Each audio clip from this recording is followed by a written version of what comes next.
wheels finally came in.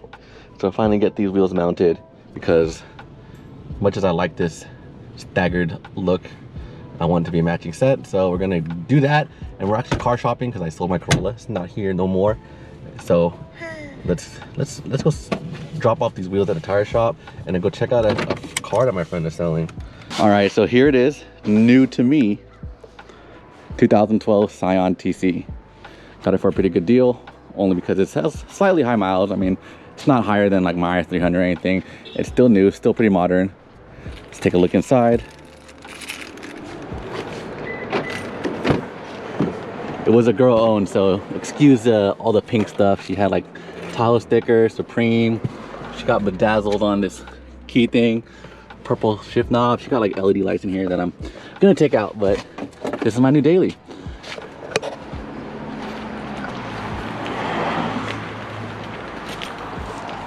So now I own a Lexus, a Scion, and a Toyota Sequoia. I own inline 6. Toyota's a famous inline 6. Toyota's, you know, 2.4 from their, I think it's a Corolla or Camry. And then the 1UZ, the V8, Toyota's famous V8. So got kind of iconic motors from Toyota. The drift car, the daily, and the tow rig family car. And the reason I sold the Corolla is because I got a good offer for it, and they paid me more than what I paid for the car brand new.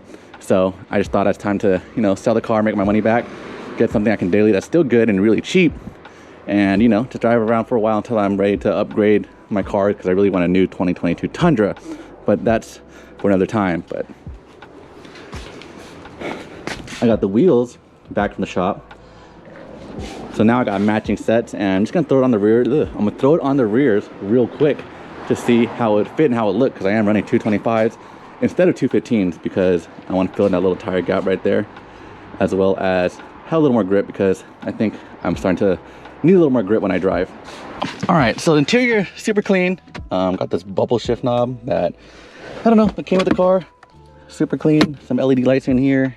I wish I had the key because I don't know where I put the key. Still modern enough. It still got USB, aux, radio, Bluetooth. So as a daily, I think it'd be perfectly fine. You know, it runs good.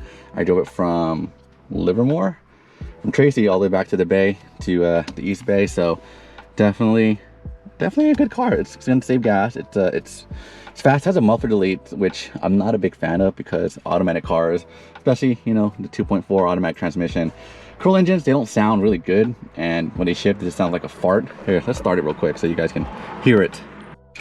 All right, let's listen. Let's take this thing out first.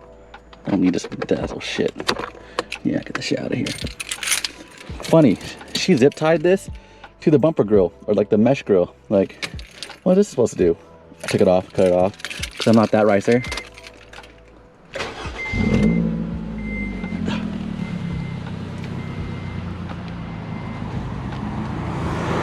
Little tiny muffler delete.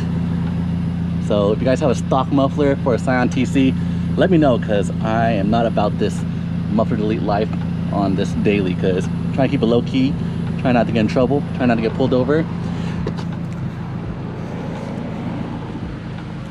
Wheels are all plastic dip, which I'm gonna peel it off because I hate plastic dip wheels. Like, don't do that. I think I've told you guys before, don't do it. Looks like they did a good enough job where it'll peel pretty easy. So I'll spend a day, maybe this weekend, next weekend, peeling it all off. So the silver looks way better.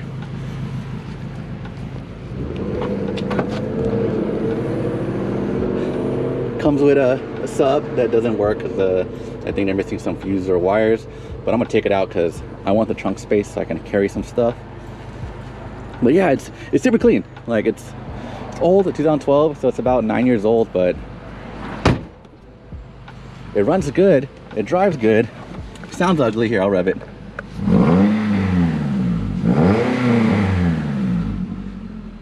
Sounds all right. So yeah, what do you guys think about the new daily? Now I own, oh, this is the lights I'm talking about right here. Look at that. Boom. I think it's the music.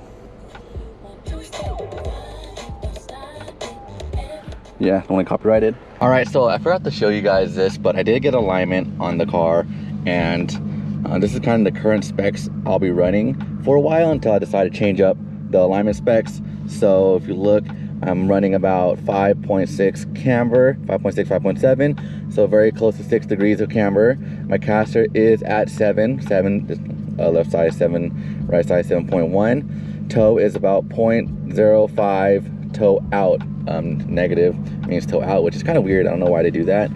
And then in the rear, I'm running -1 camber, because before, when I was drifting, I was only burning the outside of the tire, so I need to camber in a little bit more to have full contact. So hopefully I'm burning off the full tire and not just an outside or an inside. So this is kind of a test for me. Some people say run 0.5, some people say run -0.5, and some people say to run -1. So we'll see how that works. And then toe is right around 0. So really excited to try out the specs. I have been driving around with the car with the new suspension, because if you guys remember, I did do lower ball joints, I did do new inner and outer tie rods, and the steering feels so much better. I was wondering why my steering would shake at like 60 miles per hour, and I forgot that these cars are notorious for snapping lower ball joints. And plus, I drift this car a lot. That's the only thing I mainly do with this car, and so replacing it was you know, a must. With these cars, I think if you're drifting a lot, those lower ball joints need to be replaced all the time. But enough of this talking. I want to show you guys the final reveal of this car. You guys saw the wheels on the car, but let's do a little photo shoot and walk around. So let's go find a place. Sunset's going down, but let's catch the sunset.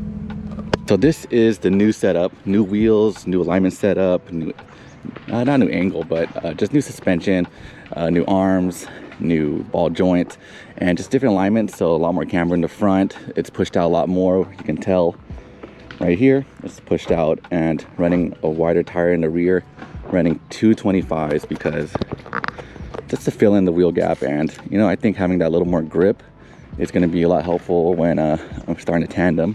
But tell me what you guys think about the wheel combo, the wheel and tire combo, the color combo, the height, the fitment, because I know some people don't like the ride height, some people don't like the excessive camber, some people don't like how it's sitting kind of like reverse rake. But this is kind of the drift car look that I was going for, where the front is kind of sitting above the tire with a lot of camber. I think that side's a lot higher than that side. Yeah, so this side is a lot lower. I don't know how much lower, but also I flared the fender, so you can see up close of how not good it is. I need to flare it out more here. Instead I flared it out here. So it's kind of not like perfectly centered with the tire, but it doesn't rub, so I'm not too upset about that. All right, let's walk around the car. For those of you who are new to seeing this, got my NRG bucket seat, Bride bucket seat for the passenger, reclinable, Momo steering wheel, a half cage with door bars, because Sonoma spec, you need to have door bars to Sonoma spec, you need to have door bars to tandem. And Bridgemoto racing harness right here. TRD side skirts, TRD Neo bumper, TRD rear lip, LED taillights, eBay exhaust, 326 power rep wing, stage night wheels. There's a bunch of other little things, but those are the visible things that you can see. So do one final walk around of the car, the front end.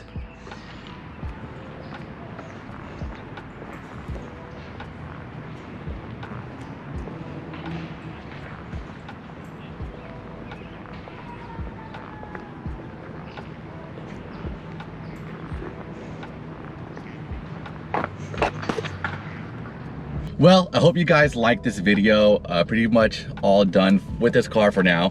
Pretty much just change up the look and change up the alignments to see how it would drive, to make the car a little more, I don't know, try a new setup. Because the way I like to do things is to change suspension setup and drive for a while and figure out what you need from there, instead of just changing parts and changing parts after parts. I've been building this car for almost 2 years now, and I'm excited to have a little bit of change, but nothing too crazy. I'm keeping it simple by just changing the wheels and the alignment settings, but it does change the whole look and demeanor of the car. A little more aggressive fitment, not in terms of like stance, but more of like a lot of camber, the wheels poking out a little bit, so it does look like the really like Formula D kind of drift car look that I was going for, and I really like that look. So I hope you guys like this video. super excited to be drifting real soon. So December 4th, I'll be drifting, and honestly, for this car, I'm pretty much all set. The only things left I want to do is install a hydro, but for now, my handbrake will do, and I'm trying to not use the handbrake as much as I should. So I don't want to install one yet until I learn to drive without one. So pretty much what I want to do next, but I'm gonna wait until I really need it. So I hope you guys liked this video. Thank you guys for being subscribed. Thank you guys for watching. I hope you guys like the content. I'm trying to produce more variety of content, so let me know what you guys think. So I'll see you guys next time. Peace.